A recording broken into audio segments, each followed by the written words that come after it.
Welcome to the Diaries of the Bearded IFA, and today I'm joined by Anthony from Outwrite PR. Anthony, thank you for coming along. How are you?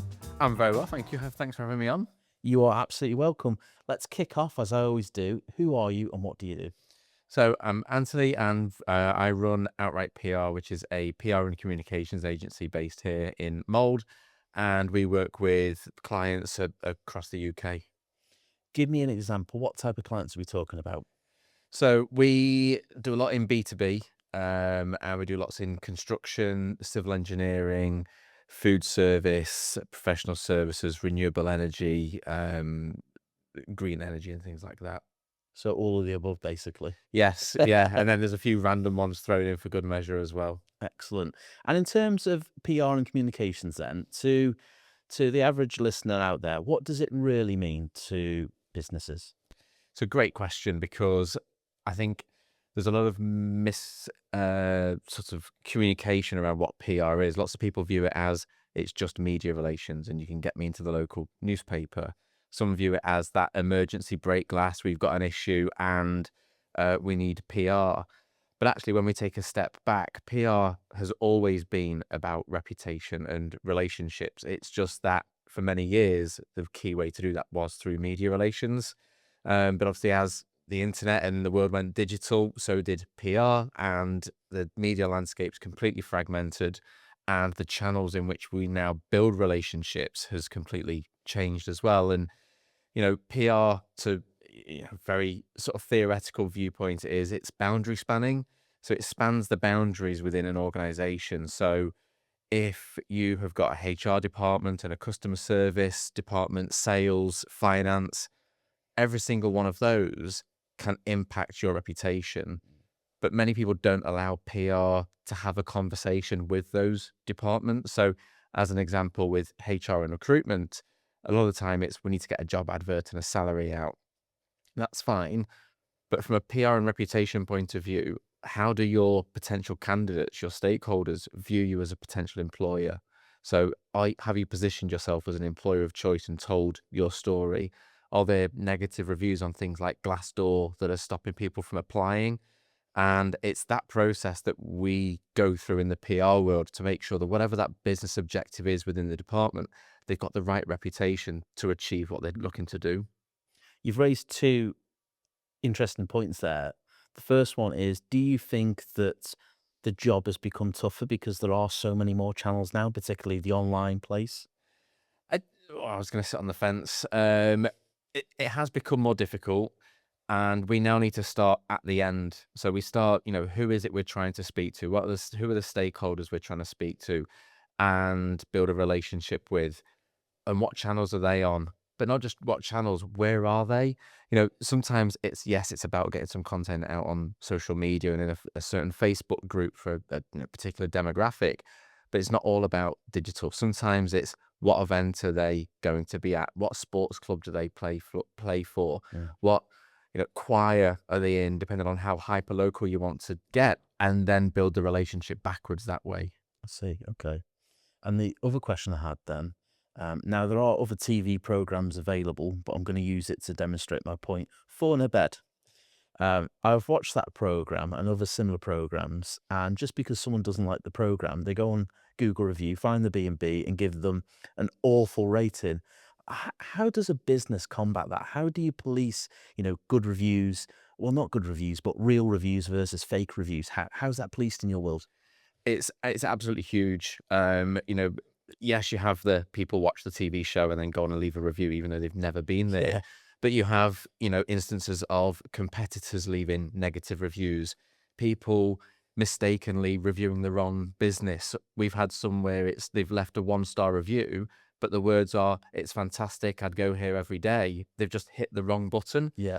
Um, and it is really difficult. And I think what we have to do is we can't control those elements of misinformation and fake reviews. What we can control is the narrative and the story that we're putting out there, so that if our story is strong enough, people can see through the the the fake negative review that might sit there. And I think people are becoming much more switched on as to what is a genuine review, what's not a genuine review. I mean, I keep saying review, but we can be talking about news articles, blog posts, posts on social media, um, anything that we're seeing. I think we're becoming an image, I think we're becoming much more switched on to what is AI, what's fake, and being able to read through that. But if the brand has got their story right, it'll stand them in really good stead. You mentioned about AI there. How is that changing things for you, both as a business and for the businesses that you work with? For us as a business, we use it from an efficiency point of view. We don't use it to write content, and I can come on to that in a sort of deeper conversation if we need to. We use it for that efficiency side. So a client might provide us with a 120-page financial report and say, I need you to find some content in here that's going to build trust with our investors. Right. Now we can, using AI properly and closed source, etc., because we don't want to put anything out there that's going to breach GDPR, etc. We can use that to quickly summarize and give us the 10 points. We still have the human eye that goes through it and scans through it, but it just gives us that starting point. But it's So he's doing the heavy lifting in the background versus doing the actual job fully. Yeah, absolutely. Interestingly, for their clients, it's both a risk and an opportunity. The opportunity is sometimes people will go onto Google, they'll type something in, and they don't want an AI to give them anything, but Google just feeds it to them anyway, and it's Google AI overview. Sometimes people will go onto tools like ChatGPT, and they're actively using AI to help them with whatever they're trying to achieve. For the brand, the opportunity there is another route to market, because we now don't have to worry about, really from an SEO point of view, of being on page one and competing against the big national brands and international brands, because AI can look through all of that to say, here are some different options for you. The risk comes is that those AI tools are language models. So they just repeat what is already in existence. So if you've got thin content, outdated content, incorrect content that's been misinterpreted, AI will use that to form an opinion about you. So if you've not been doing anything, how is AI supposed to have a positive opinion about you that then brings you back for what your stakeholders are searching for? The other risk is AI hallucinations. AI gets it wrong, and it doesn't like to admit it's wrong. It sort of praises you because it's trying to build you as a friend. It says, that's really good attention to detail that you've spotted that I've made a mistake. And, it puts it onto you. It's just creepy. Yeah, it is. But for brands, there's a huge risk there, because whether, it could be about brand awareness, but it could also be if someone types in, is this brand a good place to work? And it comes back and it says, no, you potentially have lost a really good candidate there.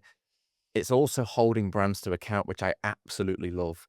So lots of brands out there make claims about, their workplace. We are a diverse workplace.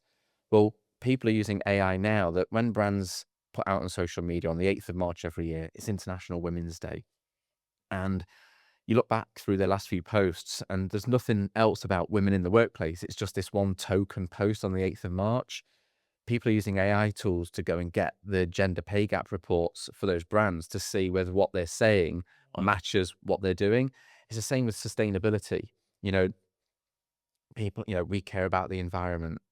Well, okay, I can now use AI to see whether that is actually correct. Yeah, prove it. Yeah, which, if we think about what you've done with your ESG report and your B Corp, if people use AI now, there's a whole ton of evidence there that Celtic Financial isn't just doing lip service to, we care about the environment, we care about the community. There's evidence there to back that up. Yeah, and it's interesting you raise that, because I've seen that already. And look at the stats, more and more people are using AI as a search engine rather than as a full-blown language model. And when you put in, for example, who's the best firm in this space, in this area, it is pulling through those articles, isn't it, to build a bit of an assumption around that business. So you're right, if there's nothing on the ground, that's dangerous.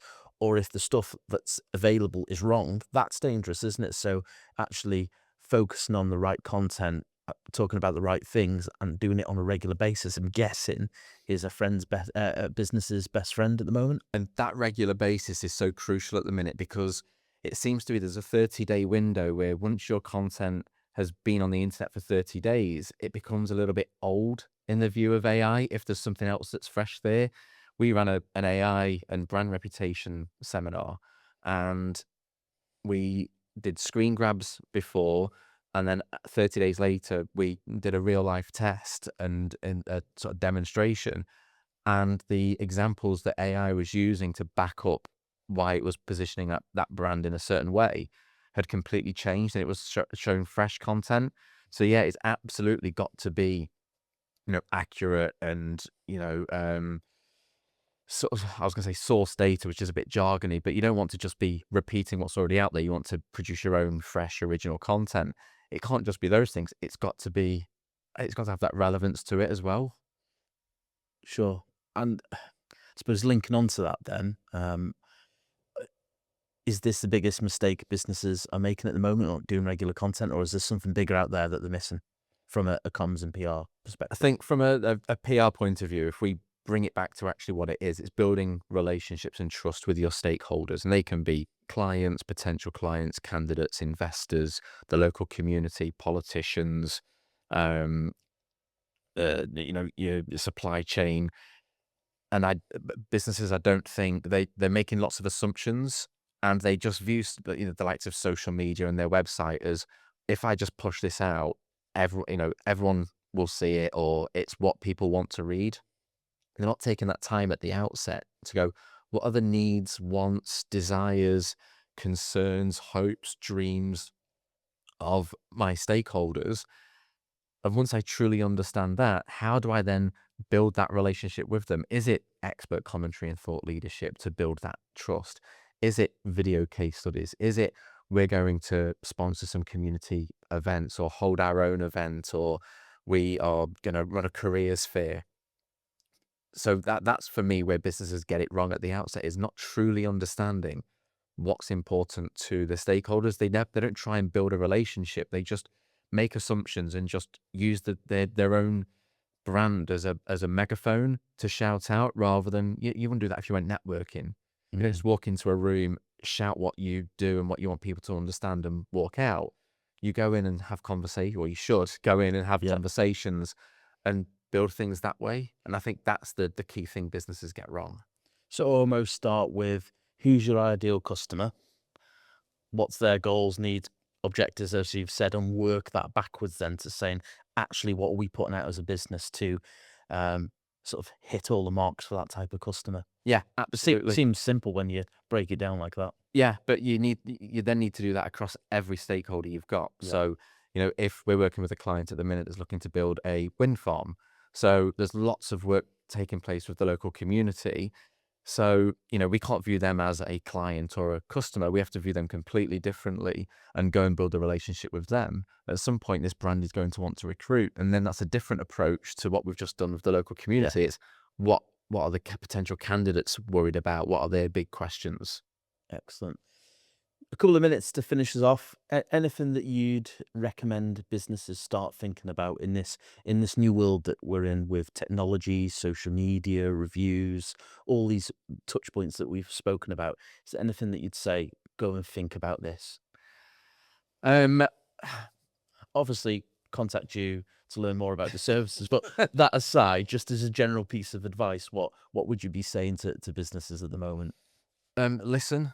God gave you 2 ears and 1 mouth, and you should probably use them in that proportion. Listen to what's important to the people who matter most to your organization and then use your mouth in that 33% to actually have a conversation with them and try and build that relationship. So, whether it's surveys, whether it's having a look at what reviews are already taking place online. A great example is on that issues and crisis communication side that we've not even touched upon, is a lot of people say we've got a PR crisis because there's 1 star out of 5 on Google across 100 reviews. That's not a PR crisis.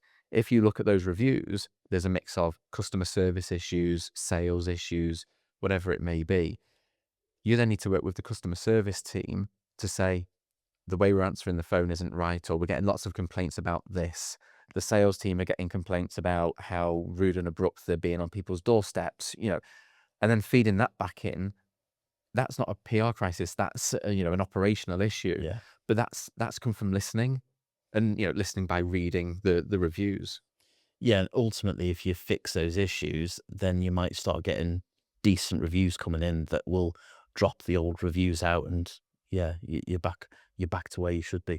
Good advice. I love the analogy of two ears, one mouth. I think is really relevant, and particularly in an environment with technology, I think that's becoming more and more important to listen what people are after, what people are saying. Anthony, you've been a wonderful guest. Thank you very much. Look forward to catching up soon. Thanks for having me on, Rob.